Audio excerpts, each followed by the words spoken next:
میری نظر تمہیں خود ڈھونڈ لے گی کہ تو کہاں ہے۔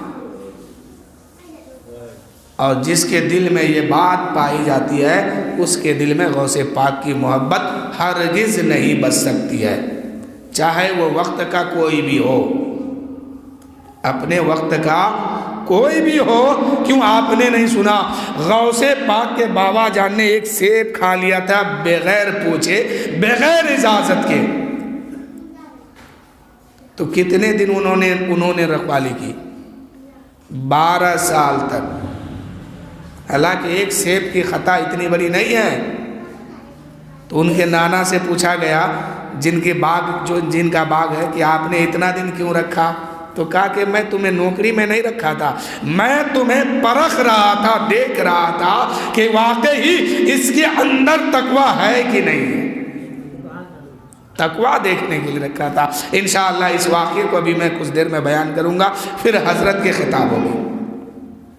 شعر سنیے کہ جس پہ حمایت کا ہو جائے پنجہ غوث اعظم کا، جس پہ حمایت کا ہو جائے پنجہ غوث اعظم کا، شیر کو خطرے میلا شیر کو کیوں نہ پھاڑ کے رکھ دے کتا غوث اعظم کا، کتا غوث اعظم کا۔ اور اگلا شعر دیکھیں، خالی جھولی گر بھرنا ہو آؤ چلو اجمیر چلے، خالی جھولی گر بھرنا ہو آؤ چلو اجمیر چلے، میرے خواجہ بانٹ رہے ہیں، میرے خواجہ بانٹ رہے ہیں صدقہ غوث اعظم کا، صدقہ غوث اعظم کا۔ اور آخری شعر ہے، بہت قیمتی شعر ہے، اگر آپ لوگ چاہتے ہیں تو سنا دیں۔ غوث پاک کی شان میں ہے لیکن بہت قیمتی شعر ہے ہم سب کے لیے، صرف میرے لیے نہیں آپ کے لیے بھی ہے۔ سننا چاہتے ہیں؟ کہیے یا غوث، سبحان اللہ۔ غیر کے در پر کیوں کر جائے ہم ہیں سگے شاہ بغداد، غیر کے در پر کیوں کر جائے ہم ہیں سگے شاہ بغداد، ہم ہیں سگے شاہ بغداد، اپنے لیے تو بس کافی ہے ٹکڑا غوث اعظم کا، ٹکڑا غوث اعظم کا، غیر کے در پر کیوں کر جائے ہم ہیں سگے شاہ بغداد، اپنے لیے تو بس کافی ہے ٹکڑا غوث اعظم کا، ٹکڑا غوث اعظم کا، ولیوں میں ہے سب سے اعلیٰ رتبہ غوث اعظم کا، رتبہ غوث اعظم کا، اونچے اونچوں کے سر سے اونچے اونچوں کے گردن سے، اونچے اونچوں کے گردن پر تلوہ غوث اعظم کا، تلوہ غوث اعظم کا، غیر کے در پر کیوں کر جائے ہم ہیں سگے شاہ بغداد، اپنے لیے تو بس کافی ہے، اپنے لیے تو بس کافی ہے ٹکڑا غوث اعظم کا، اپنے لیے تو بس کافی ہے ٹکڑا غوث اعظم کا، ٹکڑا غوث اعظم کا۔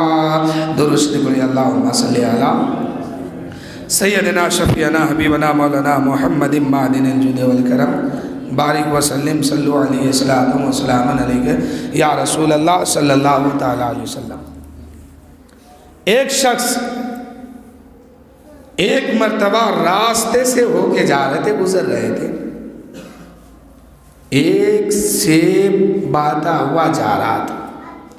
اس نوجوان کو بھوک لگی، کھانے کے لیے پاس میں کچھ نہیں، اب یہ کیا کرے، نظر پڑ گئی اس سیب پر جو پانی سے بہتا ہوا جا رہا تھا، دریا سے۔ انہوں نے سیب اٹھایا، کھا لیا۔ کھانے کے بعد سیب جب پیٹ میں گیا تو اپنا اثر دکھایا، اپنا رنگ دکھایا، اپنا ڈھنگ دکھا دیا، بھوک مٹ گئی۔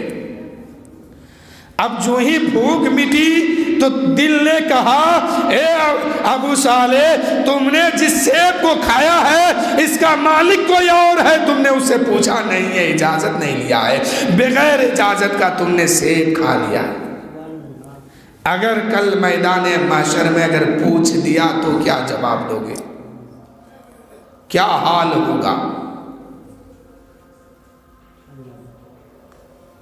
امتی کو اپنے نبی سے کیسی محبت کرنی چاہیے، کتنی محبت رکھنی چاہیے؟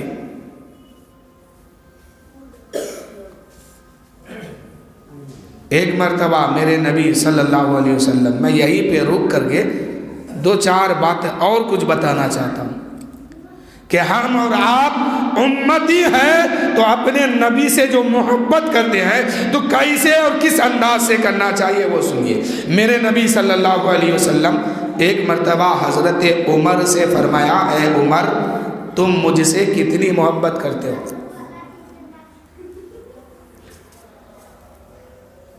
یا یہ فرمایا کہ اے عمر، تم سب سے زیادہ محبت کس سے کرتے ہو؟ تو حضرت عمر نے کہا، یا رسول اللہ، میں اپنی جان سے زیادہ اپنی جان سے کرتا ہوں یا پھر اپنی اولاد سے کرتا ہوں۔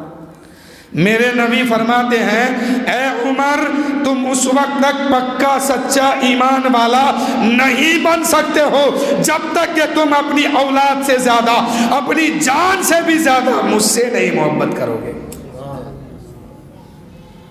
تو یہ عمر کے لیے نہیں، ہم سب کے لیے بھی ہے، ہم سب کے لیے ہے کہ اپنی جان، اپنی اولاد، اپنی دولت، اپنی مال، اپنی خزانہ، ان ساری چیزوں سے سب سے زیادہ محبت اللہ اور اللہ کے رسول سے ہونی چاہیے، تب جا کے کامل اور پکا سچا ایمان والا کہلائیں گے۔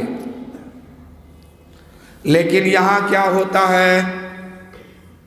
سب سے زیادہ اپنی جان سے محبت ہے، جان سے محبت ہے تبھی تو فجر میں نہیں اٹھتا ہے، جان سے محبت ہے تبھی تو ظہر میں مسجد نہیں پہنچا، عصر میں نہیں پہنچا، مغرب میں نہیں پہنچا، عشاء میں نہیں پہنچا، بازار میں گھومتا رہا، کھاتا رہا، سویا رہا۔ یہ کون سی محبت ہے؟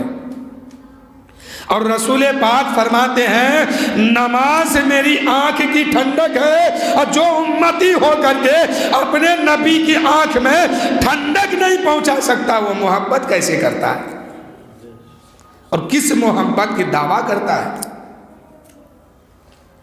میرے نبی تو فرماتے ہیں، اپنی اولاد سے زیادہ، اپنی جان سے بھی زیادہ جب تک تم مجھ سے محبت نہیں کر لو گے تب تک تم ایمان والا پکا سچا نہیں بنو گے۔ اگر نبی سے محبت ہے تو نبی کا فرمان کو بھی ماننا ہوگا، نبی کا قانون بھی ماننا ہوگا، نبی کی شریعت بھی ماننا ہوگا، تب جا کر کے محبت ہوگی۔ کوئی عاشق اپنے معشوق کی ہر بات کو مان لیتا ہے، اگر ہم بھی عاشق ہیں تو اپنے محبوب کی ہر بات ماننا ہوگا۔ اسی دلی، بھارت کے دلی میں جامع مسجد کے سامنے ایک شخص بھیک مانگا کرتا تھا۔ ایک انگریز آیا تو جیسے ہی وہ جیب میں ہاتھ ڈالا اور ہاتھ باہر نکالا، پیسہ نکالا، پھر جو ہے وہ پرس کو، بٹوا کو جیب میں رکھا نا، وہ جیب میں نہیں گیا، اندر باہر گر گیا اور وہ آگے چل دیا۔ بھیڑ لگی ہوئی تھی، تو اس نے جو بھیک مانگ رہا تھا یہ بھی ایمان والا تھا. اس پرس کو اٹھایا, اٹھانے کے بعد اب اس کو ڈھونڈنے لگا کہ جس کا پرس ہے وہ کدھر گیا. وہ کچھ دور آگے نکل چکا تھا, نہیں ملا. پھر دوسرا دن ڈھونڈنے لگا, تیسرا دن ڈھونڈنے لگا. کچھ دن گزر گیا, کچھ مہینہ گزر گیا, تو اس انگریز کی بیوی بولی, ارے میں نے سنا ہے دلی کے جامع مسجد جو ہے بہت خوبصورت ہے, لوگ وہاں گھومنے جاتے ہیں, چلو نا میں بھی گھوم کر کے آتی ہوں. کہا کہ میری بیوی کہاں, کس جگہ تم گھومنے کی بات کرتے ہو؟ میں تو وہاں گیا تھا, لیکن گیا تو میرا پرس جو ہے وہاں گر گیا, آج تک نہیں ملا ہے مجھے. پھر وہاں جاؤ گے پھر کچھ نہ کچھ ہوگا. لیکن بیوی کی بات ہر آدمی مان لیتا ہے, اکثر آدمی بیوی کی بات مان لیتا ہے. کیوں کہ اب حکومت بدل گئی ہے, حکومت ادھر ہو گئی ہے, لیکن اللہ نے حاکم مردوں کو بنایا. حکومت اس کے ہاتھ میں دیا ہے, اب غلطی اس کی ہے کہ اس نے اٹھا کے اس کو دے دیا ہے. اللہ نے حاکم مردوں کو بنایا. اس نے کہا کہ ٹھیک ہے جب تم کہہ رہی ہو تو چلو چلتے ہیں. اب جو ہی دلی کے جامع مسجد کے گیٹ پر آیا, وہاں پر وہ بھکاری بھیک مانگ رہا تھا. اتنے میں نظر اس انگریز کے چہرے پہ پڑی. دوڑتے ہوئے اس انگریز کے سامنے جاتے ہیں اور پرس نکال کے دکھاتے ہیں اور کہتے ہیں, او انگریز یہ پرس کس کا ہے؟ تمہارا ہی پرس ہے, کچھ دن پہلے گر گیا تھا. وہ انگریز پرس ہاتھ میں لیا اور اس کو کھول کے دیکھا تو اس کے اندر جتنا روپیہ تھا, جتنا پیسہ تھا, سب اس کے سامنے موجود ہے. انگریز حیرت میں آ گیا, انگریز پریشان ہو گیا اور کہا, رے تو تو بھیک مانگتا ہے, میرا پرس گر گیا تھا, تمہیں ملا تھا, اس کے اندر تو پیسہ بھی ہے, اس کے اندر تو روپیہ بھی ہے, اور تم بھکاری ہو, بھیک مانگتے ہو, تو میرے پرس سے پیسہ لے کر کے اپنی زندگی کی ضرورت کو کیوں نہیں پوری کر لی؟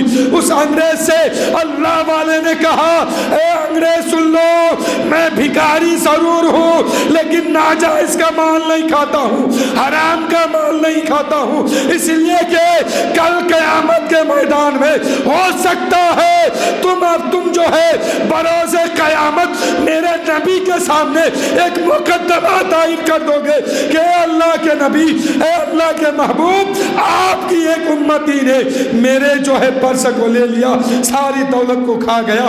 اس وقت میرے نبی کی شان و شوکت تیرے نبی کے سامنے کم ہو جائے, اس لیے میں نے تیرے پرس میں ہاتھ بھی نہیں لگایا, ایک روپیہ بھی نہیں نکالا.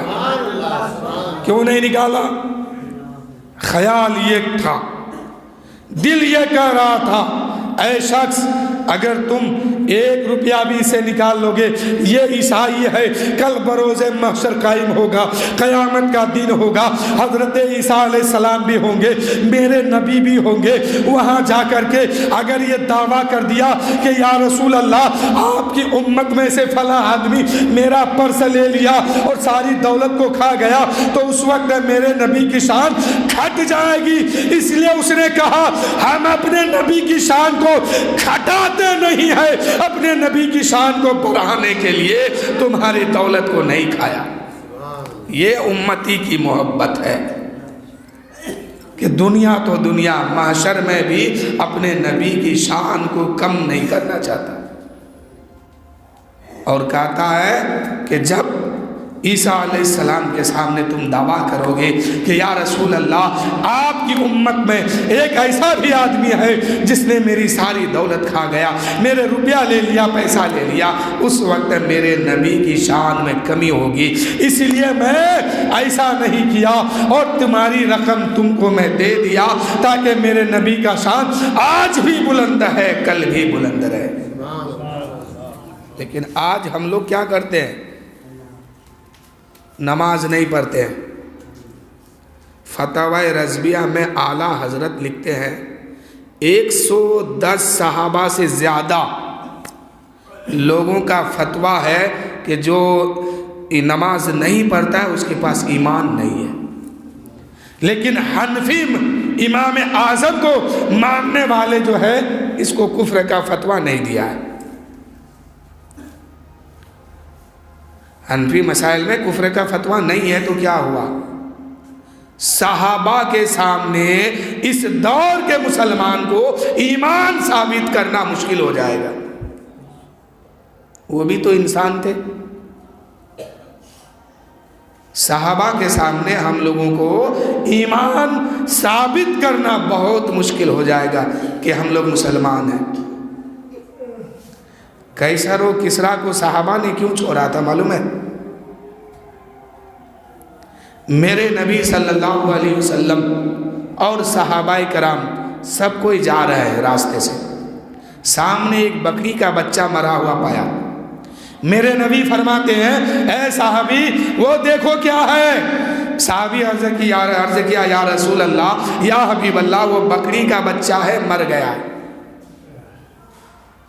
میرے نبی فرماتے ہیں صحابی کل تک تو اس کا کوئی نہ کوئی مالک تھا, اس کے لیے کھانے کا بھی انتظام کیا تھا, پینے کا بھی انتظام کیا تھا, اس کے لیے دروازہ کھلا تھا, یہ جب آئے جائے کوئی روک ٹھوک نہیں ہے, اور مالک شام کو روزانہ اس کے انتظار میں رہتا تھا. صحابی نے کہا ہاں یا رسول اللہ.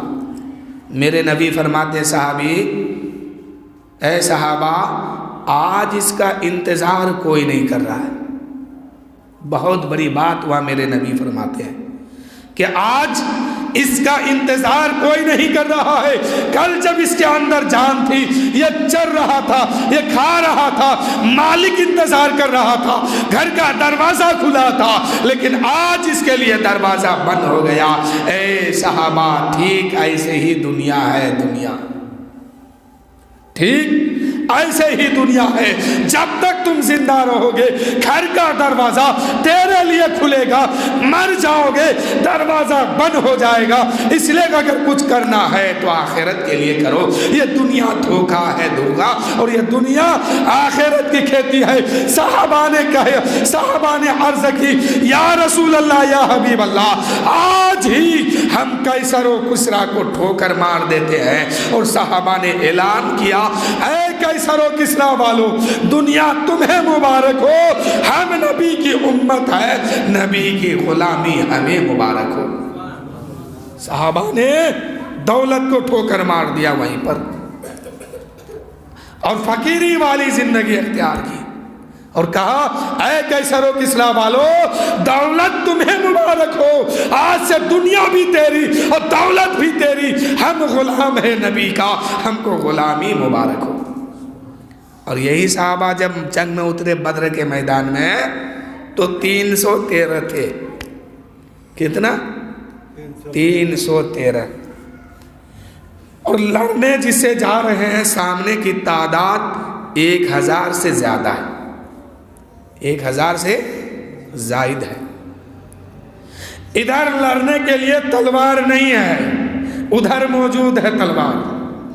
ادھر کھانے کے لیے کھانا نہیں, ادھر کھانے کے لیے کھانا بھی ہے. ادھر پانی پینے کے لیے پانی بھی نہیں ہے, ادھر پینے کے لیے پانی بھی موجود ہے. ادھر میدان میں اترنے کے لیے اونٹ بھی نہیں ہے, گھوڑا بھی نہیں ہے, اور ادھر ساز و سامان سے آیا ہے. اونٹ بھی موجود ہے, گھوڑا بھی موجود ہے, اسلحے بھی موجود ہے, تیر بھی ہے, کمان بھی ہے, تلوار بھی ہے, اور ادھر نہتا 313 ہے. جب تاریخ آ گئی لڑنے کی تو کسی صحابی نے یہ نہیں کہا یا رسول اللہ ادھر زیادہ ہے ادھر کم ہے کیسے لڑیں گے, نہیں. یا کسی صحابی نے یہ بھی نہیں کہا یا رسول اللہ ہمارے ہاتھ میں کچھ نہیں ہے اور ادھر تو تلواریں ہیں, یہ بھی نہیں کہا. اور یہ بھی نہیں کہا کہ یا رسول اللہ ہم تو 3 دن کے بھوکے ہیں اور ادھر تو روزانہ کھا کے آ رہا ہے. ادھر کھانا روز بنتا ہے, روز کھاتا ہے, اور ادھر والے جو ہیں, ادھر نبی والے جو ہیں, ایمان والے جو ہیں 3 دن پہلے کھائے ہیں. صحابہ بے ہوش ہو کر کے زمین پر گر رہے تھے, کوئی پڑ رہے تھے. اتنے میں قدرت کا کرشمہ دیکھیے, ایک ہلکی سی ہوا چلی, رسول پاک صلی اللہ علیہ وسلم کا کرتے مبارک کا دامن ہوا میں لہرائی اور اوپر اٹھا۔ اب جب اوپر اٹھا تو صحابہ نے دیکھا یا اللہ ہم تو 3 دن کے بھوکے ہیں، میرے نبی تو نہ جانے کب کے کھائے ہیں کہ ان کے شکم پاک پہ تو 3 پتھر بندھا ہوا۔ میرے نبی نہ جانے کب کے کھائے ہیں، ان کے پیٹ مبارک میں 3 پتھر بندھا ہوا ہے۔ صحابہ نے جب اس منظر کو دیکھا کہ میرے نبی کے پیٹ میں 3 پتھر بندھا ہوا ہے تو صحابہ کی بھوک مٹ گئی، پیاس ختم ہو گئی، اور ایک ایک کھجور لے کر کے میدان میں اتر گئے۔ اسی کھجور کو چوس کر کے سحری کر لیا اور میدان میں اترے اور اس کی گٹھلی کو جیب میں رکھ لیا کہ اگر لڑتے لڑتے اذان ہو جائے گی، افطار کا ٹائم ہو جائے گا، اسی کو چوس کر کے روزہ اور افطاری کر لیں گے۔ ہمت دیکھیے، حوصلہ دیکھیے اور صحابہ کی محبت دیکھیے۔ 3 دن کا بھوکا ہے، 3 دن کے پیاسے ہیں، سحری کا وقت آیا ہے، کھجور چوس کر کے میدان میں اترتے ہیں اور اس کی گٹھلی کو جیب میں دبا لیتے ہیں کہ کہیں میدان میں ہے، اور افطار کا وقت آ گیا، مغرب کا ٹائم ہو گیا تو اسی کھجور کو چوس کر کے ہم افطار بھی کر لیں گے۔ تب جا کے اسلام یہاں تک آیا ہے، اور ہم تو دن میں 3 بار 4 بار 10 بار مسلمان کھاتا ہے، پھر بھی نماز نہیں پڑھتا، شرم نہیں آتی، حیا نہیں ہے۔ اگر آج کا مسلمان اس میدان میں ہوتا تو اسلام یہاں تک آتا نہیں آتا۔ اس لیے اللہ تعالیٰ تو سب جانتا ہے، وہ تو سب کا مالک ہے، علیم الخبیر ہے، سمیع البصیر ہے، اس لیے اس دور میں ان لوگوں کو ہم لوگوں کو نہیں پیدا کیا۔ کیوں کہ اسلام کو آگے پہنچانا تھا۔ اب جب میدان میں اترے تو ہاتھ میں تو تلوار ہے نہیں، کیسے لڑے؟ میرے نبی فرماتے جا کھجور کی ٹہنی توڑ کے لیا۔ کھجور کی ٹہنیاں توڑ کر کے لائے۔ میرے نبی نے نہ جانے کیا کیا، ہر صحابہ کے ہاتھ میں کھجور کی ٹہنی دی، اور صحابہ جس کے بھی قریب جاتے ہیں اور جس کو گردن پہ مارتے ہیں وہ کٹ کے تو ٹکڑا ہو جاتا ہے۔ اور بس 1 منٹ، اور صحابی کہتے ہیں کہ ہم جس کو ارادہ کرتے ہیں کہ ابھی ماریں گے، مجھ سے پہلے ہی وہ قتل ہو کے گر جاتا ہے۔ تو اذان ہونے دیجئے، انشاءاللہ پھر بات کرتے ہیں کہ جنت میں مکان اپنا بناتے ہیں نمازی، جنت میں مکان اپنا بناتے ہیں نمازی، مسجد میں بڑے شوق سے جاتے ہیں نمازی، مسجد میں بڑے شوق سے جاتے ہیں نمازی۔ اور کم کرو تھا کہ معبود بھی خوش ہوتا ہے، محبوب بھی راضی، سجدے کے لیے سر کو جھکاتے ہیں نمازی۔ جب ایک نمازی سجدے میں جاتا ہے، اللہ اور اس کے بندے یعنی جو بندہ نماز میں گیا ہے سارے پردے ہٹ جاتا ہے، گویا یہ بندہ خدا کی بارگاہ میں سر جھکا دیا۔ رب فرماتا ہے اے میرے بندے، آج تو نے میری بارگاہ میں سر جھکایا ہے، اب جب تک تو دنیا میں رہے گا کسی اور کی بارگاہ میں سر جھکانے نہیں دوں گا۔ اوپر والا بند کر دیا تو آواز کاہے گڑبڑ ہو گیا؟ پھر اور کچھ ہلایا تھا کیا؟ اللہ فرماتا ہے کہ آج تو میری بارگاہ میں سر جھکایا، اب تمہیں کسی غیر کی بارگاہ میں سر جھکانے نہیں دوں گا۔ کتنی بڑی فضیلت ہے۔ اور جو بندہ نماز نہیں پڑھتا ہے تو اس کو جب قبر میں پہنچایا جاتا ہے تو قبر میں پہنچانے سے پہلے کیا ہوتا ہے جانتے ہیں؟ کفن دیا جاتا ہے۔ اب جیسے ہی ایک بے نمازی قبر میں پہنچا، اب اس کا کفن نہیں رہتا، جہنم کے چادروں میں سے ایک چادر وہ بن جاتا ہے۔ جہنم کی آگ اس میں سے ایک آگ وہ کفن بن گئی ہے۔ اس لیے نماز پڑھا کیجیے۔ تو میں بتا رہا تھا کہ ایمان کسے کہتے ہیں؟ ایمان کسے کہتے ہیں؟ کہ ایمان وہ ہے جو اپنی جان سے زیادہ اپنے نبی سے محبت کرنا، اسی کو ایمان کہتے ہیں۔ عقیدہ کیا ہے؟ کہ ساری باتوں کو تسلیم کرنا، مان لینا۔ اللہ ہے، آپ نے دیکھا نہیں ہے، سنا ہے، تو یہ عقیدہ ہے۔ دوزخ ہے، جنت ہے، قبر کے سوال ہے، وہاں مردے جواب دیتے ہیں، یہ ساری باتیں ہیں، اسے مان لینا کیا ہے؟ ایمان ہے۔ تو سب سے زیادہ محبت کس سے کیجیے گا؟ اللہ کے رسول سے، تب جا کے خدا کی محبت حاصل ہوگی، تب جا کے خدا ملے گا۔ آپ لوگ نہیں دیکھتے ہیں جمعہ کے دن کچھ لوگ آتے ہیں اگلے صف میں بیٹھتے ہیں، اذان سے پہلے آتے ہیں اور بڑی بڑی تسبیح لے کر کے بیٹھتے ہیں، قرآن پاک لے کر کے بیٹھتے ہیں، پارا پڑھتے ہیں اور اوپر دیکھتے ہیں کہ جبرائیل کہیں خبر لے کے آ رہا ہے کہ نہیں آ رہا۔ ایک تسبیح پڑھا، اوپر دیکھ رہے ہیں کہ ہم نے جو پڑھا ہے اللہ نے قبول کیا ہے کہ نہیں، اور جبرائیل خبر لے کے آ رہا ہے کہ نہیں آ رہا۔ یہ خیال لے کے بیٹھے ہیں ہفتہ میں ایک دن۔ کتنا بڑا پاگل ہے! ہفتہ میں ایک دن عبادت کرنے آیا ہے، وہ بھی اگلے صف میں بیٹھا ہے اور تسبیح گن رہا ہے، بار بار اوپر دیکھ رہا ہے کہ ہم نے جو پڑھا تو قبولیت کی سند جبرائیل لے کے آ رہے ہیں کہ نہیں آئے۔ اب تو جبرائیل نہیں آئیں گے لیکن ملک الموت ضرور آئیں گے، اسرائیل علیہ السلام ضرور آئیں گے، اور آئیں گے تو ایسا دبوچیں گے ایک لمحہ بھی موقع نہیں دے گا۔ وہ تھوڑا ساؤنڈ بڑھاؤ، تم بجا خراب کر دیا۔ وہ ایک لمحہ بھی موقع نہیں دیں گے۔ آپ کھا رہے ہیں تو کھاتے رہیے، چلیے، سوئے ہیں تو جسم کو چھوڑیے، چلیے، سفر کر رہے ہیں، وہ آئیں گے کہیں گے چھوڑو اس کو، جانے دو، تم چلو۔ کھانے میں بیٹھے ہیں، اچھا کھانا ہے، مرغا پلا ہے، ایک آدمی پہلے چاول کھاتا ہے بعد میں گوشت کھاتا ہے۔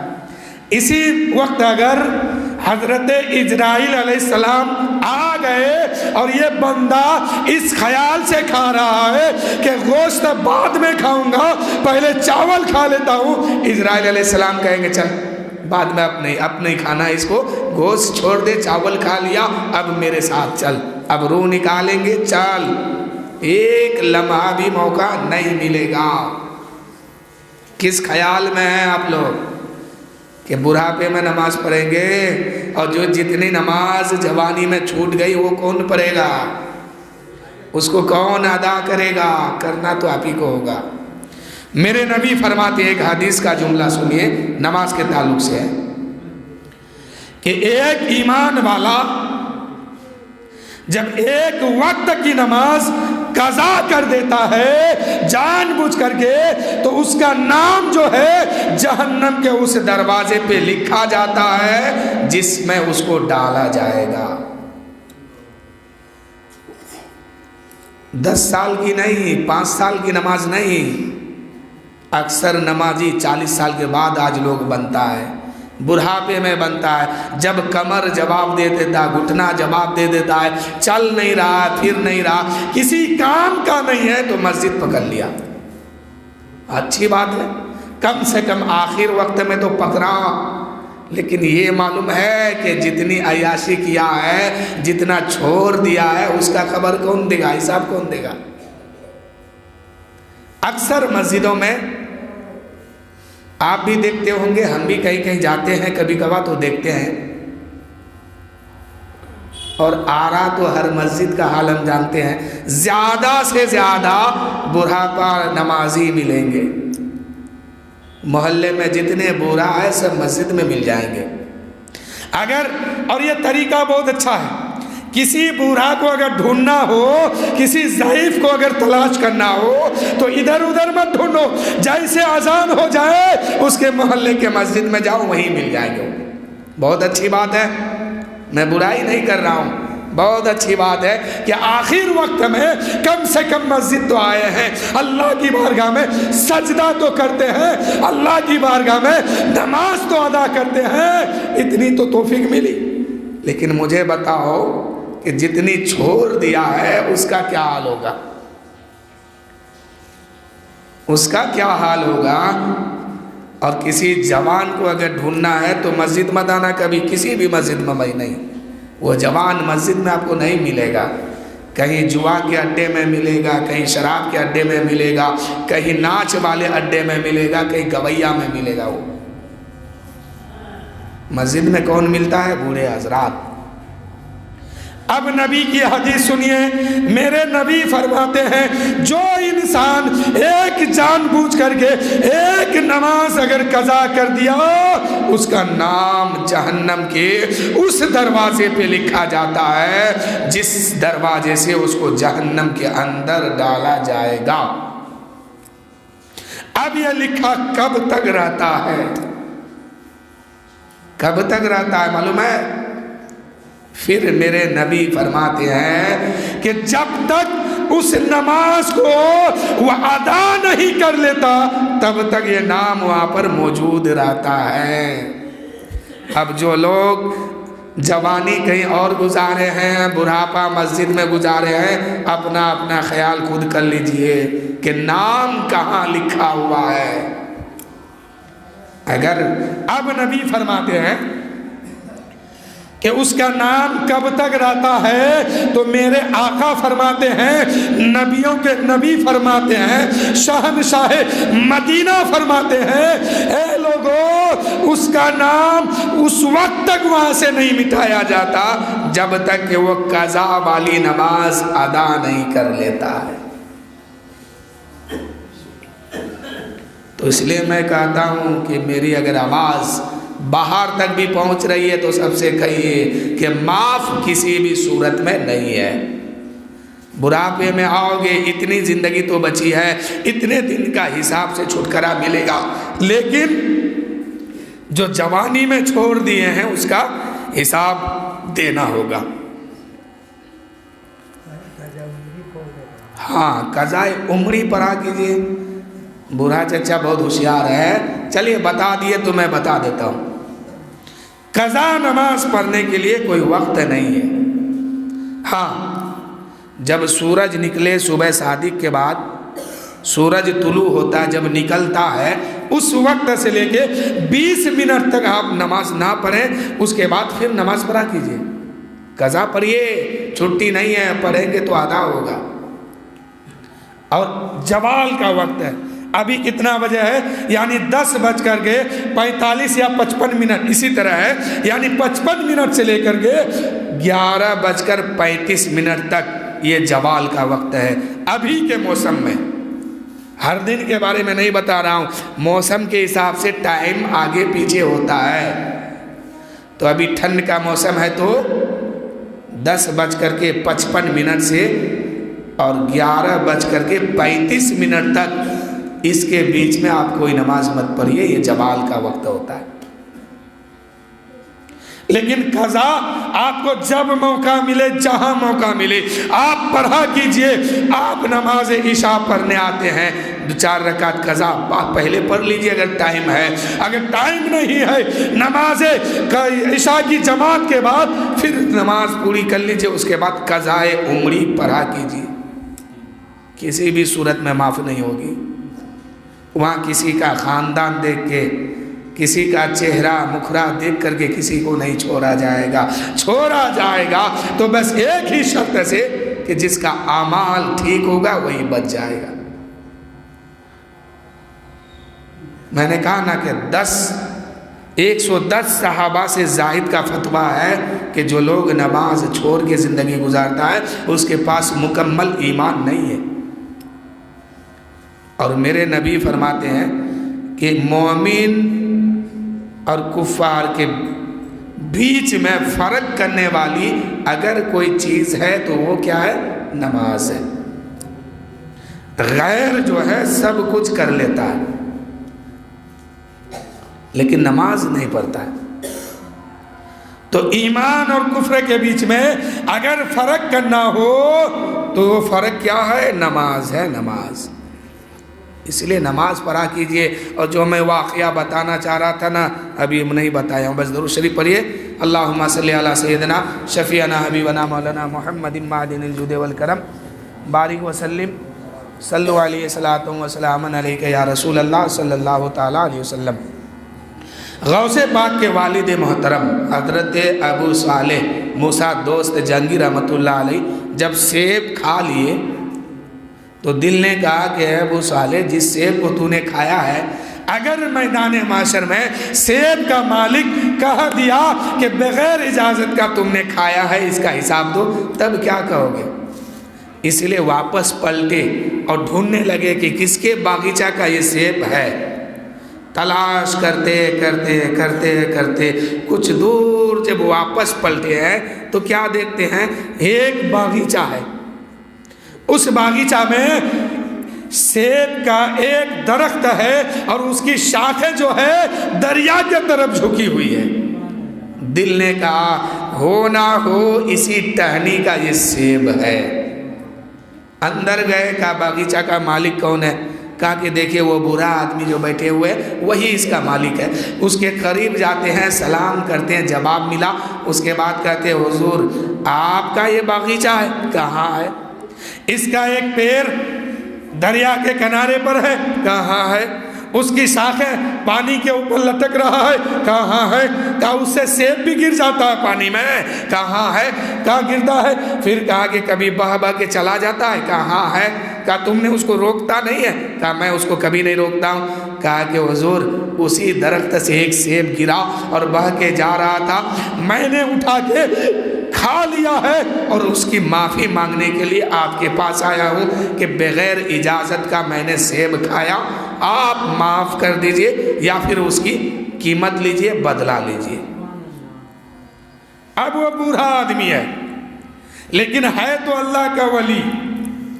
ان کے گھر میں ایک بیٹی جوان تھی، وہ بھی اللہ کی ولیہ ہے، اور یہ بوڑھا آدمی عبداللہ سمعی نام ہے، اپنے لیے ایک داماد کھوج رہے تھے، تلاش کر رہے تھے، لیکن ان کو داماد نہیں مل رہا تھا۔ کوئی داماد اس طرح نہیں ملا جس کو داماد بنایا جائے، کوئی ایسا لڑکا نہیں ملا جس کو داماد بنایا جائے۔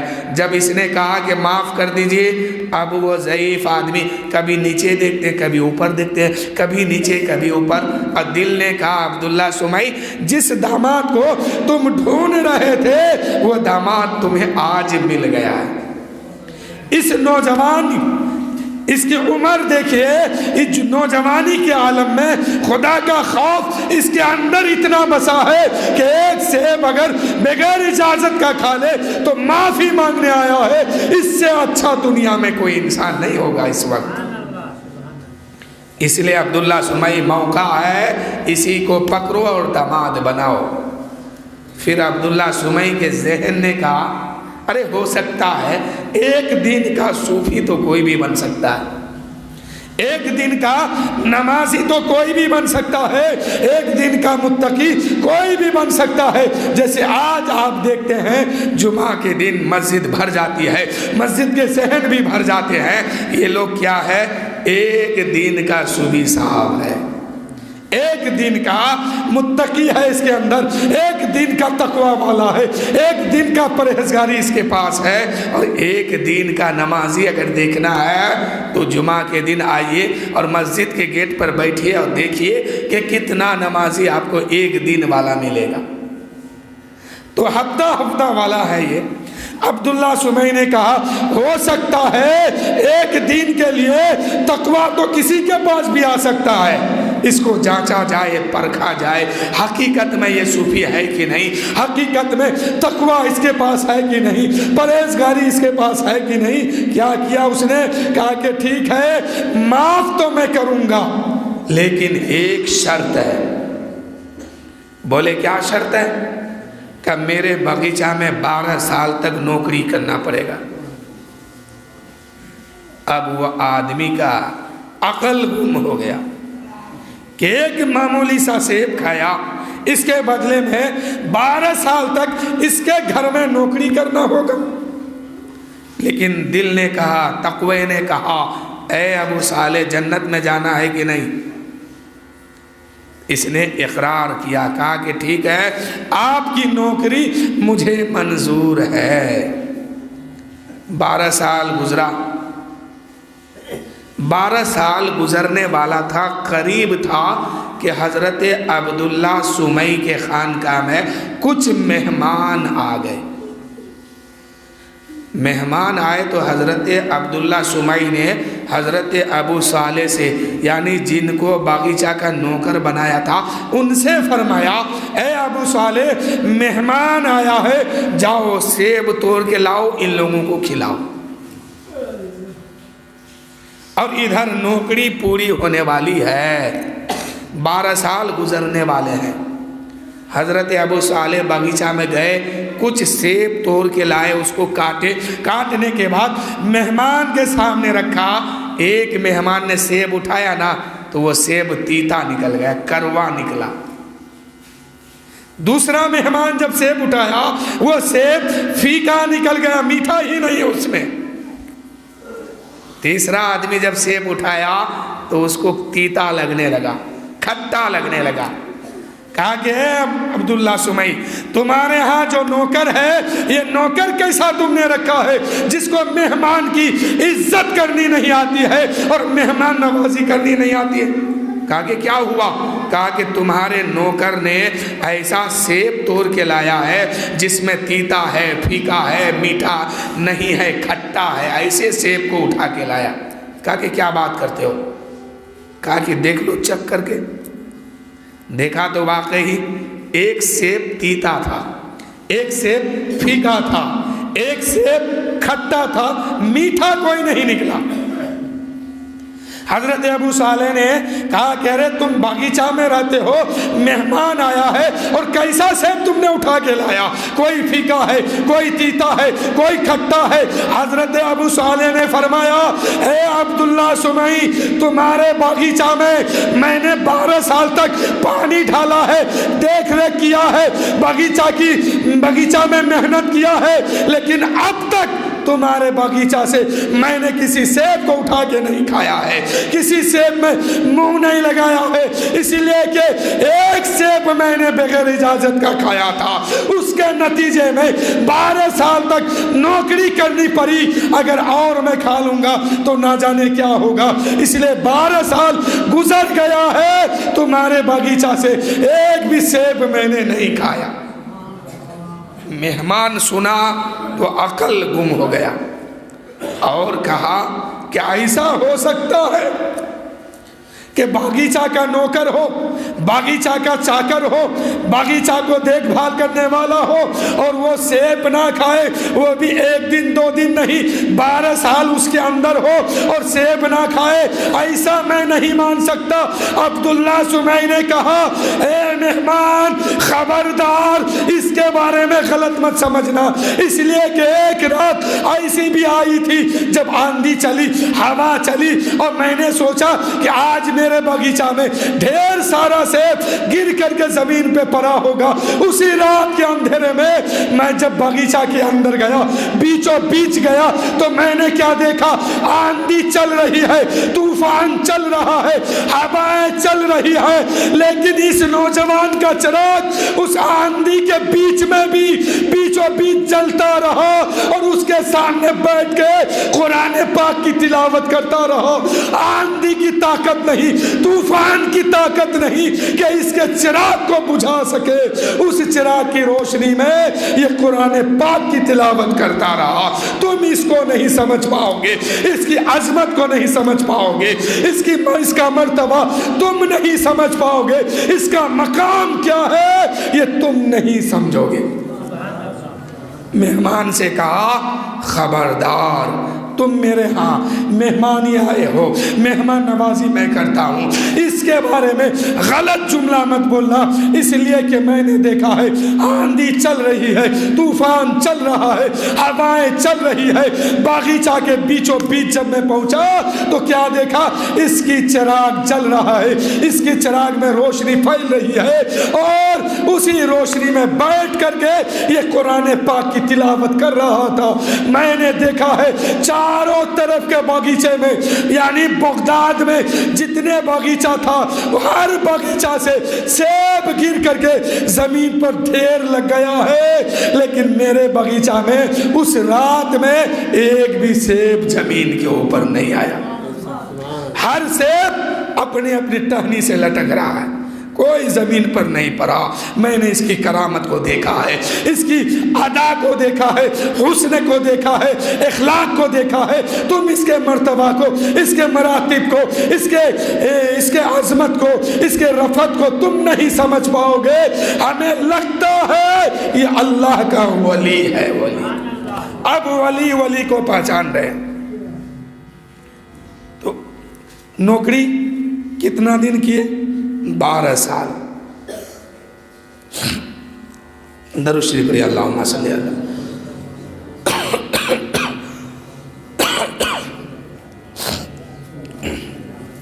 صلو علیہ الصلوۃ والسلام علیہ یا رسول اللہ صلی اللہ تعالی علیہ وسلم۔ بس اسی واقعہ کو سنیے، پھر جو حضرت آئے ہیں نا دعوت اسلامی کے مبلغ، بہت اچھی اچھی بات بتاتے ہیں، حدیث رسول بھی بتاتے ہیں۔ 2-4-10 منٹ حضرت سے بھی سماعت کر لیجئے گا، بس مختصر انداز میں آپ سنیے، میں بات کو سمجھ رہا ہوں۔ 12 سال تک نوکری کیے، جب 12 سال پورا ہو گیا تو کہا حضور اب میں جاؤں؟ معافی ہو گئی، معاف کر دیے، اب ہم جائیں؟ 12 سال نوکری ہو گئی، 12 سال کا دن گزر چکا ہے، عرصہ پورا ہو گیا۔ کہا کہ ابھی نہیں، ایک شرط اور بھی ہے۔ کہا کہ کیا؟ آپ نے تو کہا تھا کہ 12 سال نوکری کرو معافی مل جائے گی۔ تو اس بوڑھا نے کہا، ضعیف نے آدمی نے کہا، یہ بوڑھا آدمی بولنے لگا کہ سیب کس کا ہے؟ بولا آپ کا۔ تو معافی کون کرے گا؟ بولا آپ۔ تو پھر میرے مرضی سے نہ، ہم اپنے مرضی سے نہ معافی کریں، معافی دیں گے؟ کہا کہ ٹھیک ہے بولیے۔ کہا دوسری شرط یہ ہے کہ تم کو میری بیٹی سے شادی کرنا ہوگا۔ اب یہ حیرت میں پھنسا اور کہا یا اللہ میں کہاں پھنس گیا، ایک معمولی سی سیب کی تو بات ہے اور نوکری اتنی بڑی، اور پھر کہہ رہا کہ بیٹی سے شادی کرو۔ لیکن دل نے کہا کہ تمہیں جنت لینا ہے نا، نبی کے سامنے کھڑا ہونا ہے نا، نبی کو منہ دکھانا ہے نا، تو پھر چلو جو یہ کہہ رہا ہے معافی کے لیے یہ بھی کر گزرو۔ کر لیے، تیار ہو گئے کہ ٹھیک ہے یہ بھی شرط مجھے منظور ہے۔ کہا کہ سن لو، منظور کرنے سے پہلے سن لو میری بیٹی کیسی ہے۔ آج لوگ اپنی بیٹی کا رشتہ لگاتے ہیں تو بیٹی سے یہ بھی نہیں پوچھتے ہیں کہ یہ لڑکا ایسا ہے، گھر ایسا ہے، ماحول ایسا ہے، نہیں پوچھتے، بس لگا دیتے ہیں۔ پھر کیا ہوتا ہے، کچھ دن چلتا ہے، جھگڑا جھنجٹ ہو کے سب ختم ہو جاتا ہے۔ نہیں، ایسا مت کیجئے۔ جس کی بھی شادی ہونے والی ہے آپ اس سے مشورہ لیجئے کہ یہ رشتہ تمہیں منظور ہے کہ نہیں ہے۔ یہ شریعت کا قانون ہے، اگر ماں باپ زبردستی کرے نا تو اس بچے کو حق ہے کہ وہ انکار کر دے۔ بہت سارے ماں باپ ہوتا ہے نا پیسے کی لالچ میں کہیں بھی کچھ کر دیتا ہے، تو بچے کو حق ہے، جیسے بالغہ لڑکی کو اجازت ہے کہ جب تک وہ اجازت نہیں دے دیتی اپنی زبان سے یا اشارے سے تب تک اس کا نکاح کسی اور کے ساتھ نہیں ہو سکتا ہے۔ اور جب وہ بالغ نہیں ہوئی تھی تب اس کا باپ اگر اجازت دیتا، اس کا بھائی دیتا، وہ لوگ نہ ہوتے تو اس کا رشتہ دار، اس کا چچا خاندان میں کوئی بھی دے دیتا تو ہو جاتا۔ لیکن اب عقل اس کے اندر ہے، ہوش اس کے اندر ہے، شعور اس کے اندر ہے، تو یہ لڑکی جب تک اجازت نہیں دے گی نکاح نہیں ہو سکتا ہے۔ ایسے لڑکوں کے لیے بھی ہے کہ اگر ماں باپ اگر زبردستی کرے تو بچہ انکار کر سکتا ہے۔ اور عبداللہ سمیع بھی یہاں وہی کر رہے ہیں۔ ان کو تو معافی چاہیے تھا، وہ تو کچھ بھی کرنے کے لیے تیار ہے کہ جو تم کہو گے ہم کر گزریں گے، لیکن پہلے تم معاف تو کرو۔ اب یہ کہہ رہے ہیں کہ میری بیٹی سے شادی کرنا ہوگا۔ اب حضرت ابو صالح کون ہے؟ غوث پاک کا ابا حضور ہے۔ کہنے لگے ٹھیک ہے شادی کے لیے میں تیار ہوں، یہ بتاؤ کہ اس کے بعد تو اور کچھ نہیں نہ ہے، یہیں تک بات ختم ہو جائے گی، شادی کرنے کے بعد تم معاف کر دو گے؟ میں نے سیب کھا لیا بغیر پوچھے۔ کہا کہ ہاں کر دیں گے۔ کہا ٹھیک ہے تب نکاح پر آؤ۔ کہا نہیں پہلے سن تو لو میری بیٹی ہے کیسی ہے۔ کہا کہ اچھا بتاؤ۔ تو حضرت عبداللہ سمعی کہنے لگے کہ میری بیٹی آنکھ سے اندھی ہے۔ حضرت ابو صالح سوچنے لگے یا اللہ یہ اندھی لڑکی سے ہم شادی کریں گے دنیا خراب ہو جائے گا۔ تب تک کہتے اچھا مجھے منظور ہے، کسی طرح کام چلا لیں گے۔ پھر کہتے زبان سے گونگی ہے۔ اب ابو صالح کہنے لگے ارے باپ یہ تو دیکھ بھی نہیں سکتی ہے، بول بھی نہیں سکتی ہے، پوری دنیا میرے لیے خراب کر دے گی یہ، اب ہم کریں تو کیا کریں؟ تب تک سسر جی نے کہا پیر سے لنگڑی ہے۔ کہا کہ ارے یہ تو چل بھی نہیں سکتی ہے، بول بھی نہیں سکتی ہے، دیکھ بھی نہیں سکتی ہے، چلو یہ ہاتھ سے اشارہ کرے گی میں بات اس کی سمجھ جاؤں گا۔ تب تک اس نے کہا میری بیٹی ہاتھ سے للی ہے۔ اب تو اور حیرت میں یہ پڑ گئے کہ ایک اپاہج لڑکی پیر سے لنگڑی، ہاتھ سے للی، آنکھ سے اندھی، ناک کان سے، آنکھ سے اندھی، زبان سے گونگی، کان سے بہری۔ اب یہ کرے تو کیا کرے؟ کبھی سوچتے ہیں کہ دنیا بچائے کہ آخرت بچائے، دنیا بچائے کہ آخرت بچائے۔ انہوں نے کہا اے عبداللہ سمعی میرا دنیا خراب ہوتا ہے تو ہو جائے، میں اپنی دنیا کو قربان کر دیتا ہوں، آخرت بچا لیتا ہوں۔ کبھی ہم لوگوں نے سوچا؟ ہم لوگوں نے سوچا ہے؟ ہم لوگ تو خالی دنیا بچانے کے پھیر میں ہیں، آخرت کو ختم کرنے کے پھیر میں ہیں۔ میں نے ایک جملہ کہا نا کہ صحابہ کے سامنے ہم لوگوں کو ایمان ثابت کرنا مشکل ہو جائے گا۔ وہ لوگ کس ڈھنگ سے کس رنگ میں تھے اور ہم لوگ کس رنگ میں ہیں۔ ہم لوگ صرف اتنا جانتے ہیں کہ ہم لوگوں نے کلمہ پڑھ لیا، جنت میں جائیں گے، مسلمان ہو گئے، بس مختصر سنیے نا۔ ابھی انہوں نے کیا کیا؟ آخرت کو بچا لیا اور دنیا کو خراب کر دیا۔ کہا کہ مجھے منظور ہے، تم میری خطا معاف کرے گا کہ نہیں؟ کہا کہ ہاں کر دوں گا۔ نکاح پر آیا گیا، نکاح ہو گیا۔ اس کے بعد کہتے ہیں عبداللہ سمعی کے جاؤ فلاں کمرے میں، تمہاری بیوی تمہارے لیے انتظار کر رہی ہے۔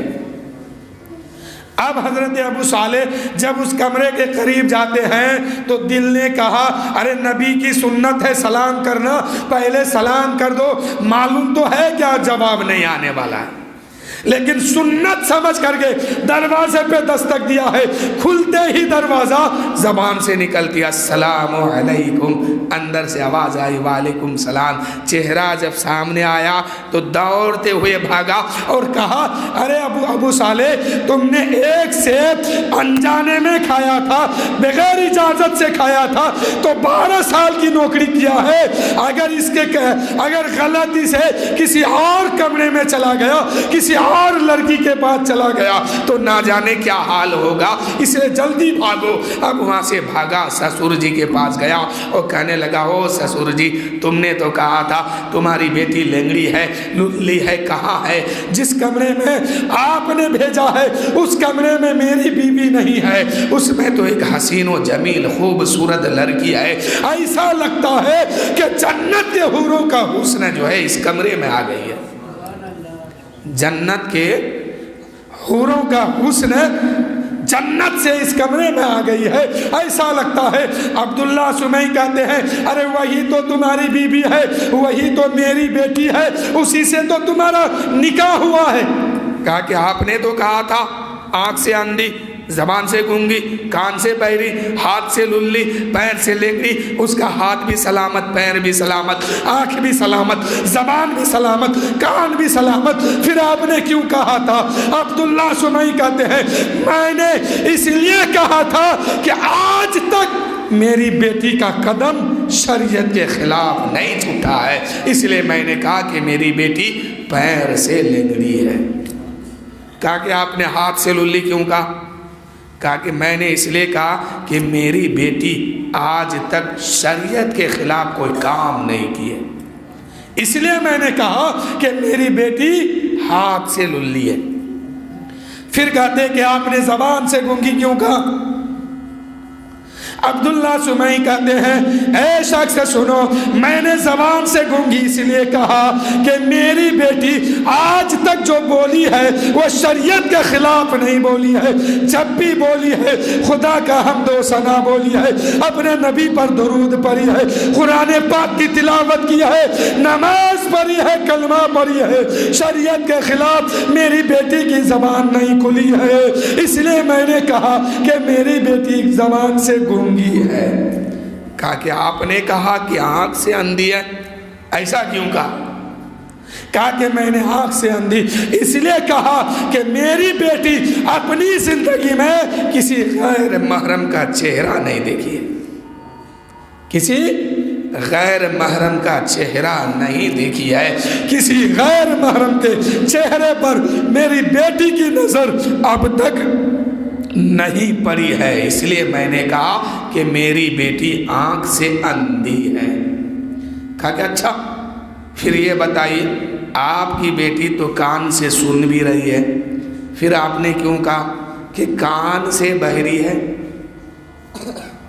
کہا کہ وہ سنو میری بیٹی آج تک نہ گانا نہ کوئی فحش بات اپنی کان سے سنی ہے، اس لیے میں نے کہا کہ میری بیٹی کان سے بہری ہے۔ میری بیٹی جب بھی کان سے سنی ہے تو قرآن پاک کی تلاوت کی آواز سنی ہے، اذان کی آواز سنی ہے، حمد کی آواز سنی ہے، ثنا کی آواز سنی ہے، درود پاک کی آواز سنی ہے۔ جب ایک ماں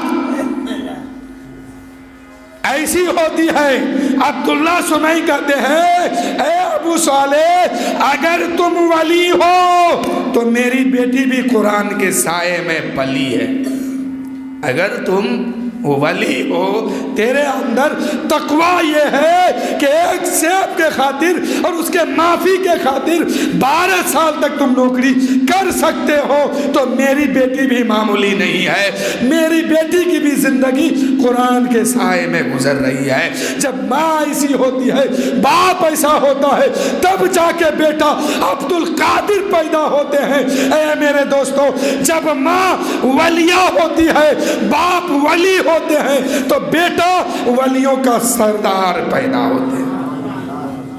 جب ماں ولیہ ہوتی ہے، باپ ولی ہوتے ہیں، تو بیٹا جو جنم لیتا ہے تو ولیوں کا سردار بن گیا ہے۔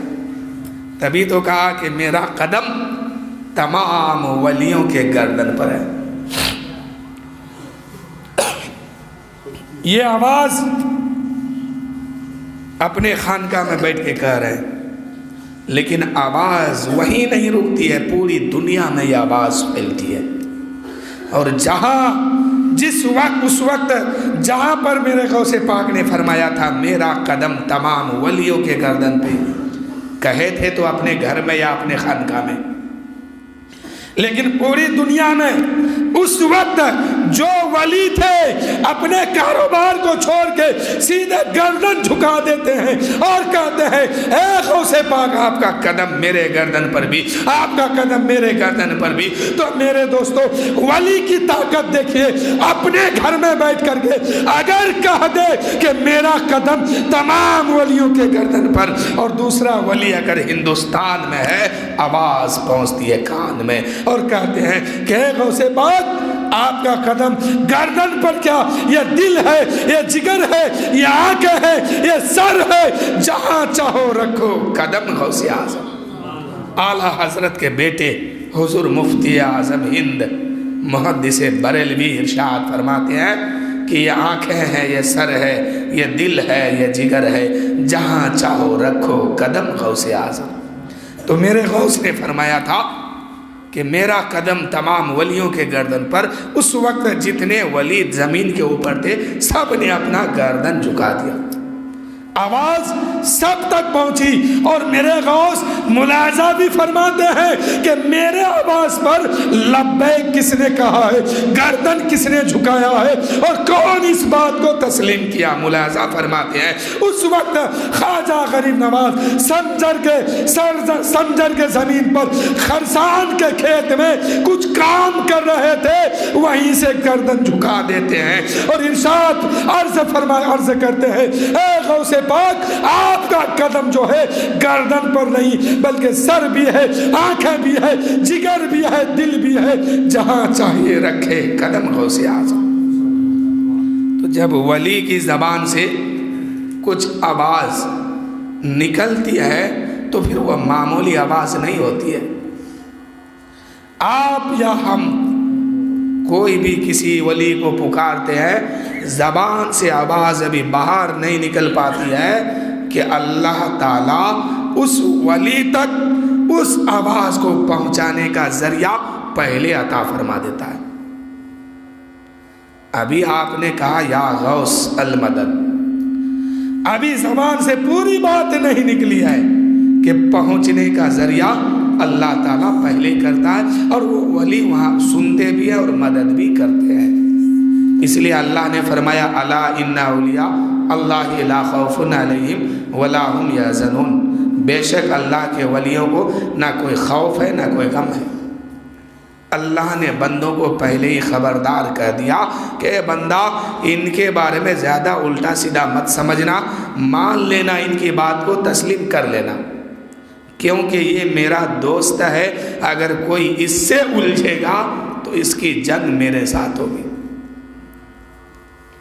اور ایک بات اور سن لیجئے، بس آخری بات، اگر کوئی اللہ والے مل جائے یا آپ کو لگے کہ یہ بندہ اللہ اور بندے کا رشتہ بہت مضبوط ہو چکا ہے، آپ کو لگے کہ اس بندے کا رشتہ اللہ سے مضبوط ہے، بہت زیادہ قریب ہے یہ اللہ کا، تو اس سے الجھیے مت، اس سے الجھیے مت، ادب کے دائرے میں رہیے، ورنہ پھر دور ہی رہیے۔ اگر قریب رہنا ہے تو ادب کے دائرے میں رہیے، اس لیے کہ درزی کی جو قینچی چلتی ہے نا، تو یہ اگر 80 کے اسپیڈ میں چلتی ہے تو اس اللہ والے کی زبان جو ہے 80 کروڑ کی اسپیڈ میں چلتی ہے، اور کہیں اگر زبان سے کچھ نکل گیا تو پھر دنیا کی کوئی طاقت نہیں ہے کہ اس کو بچا لے گا۔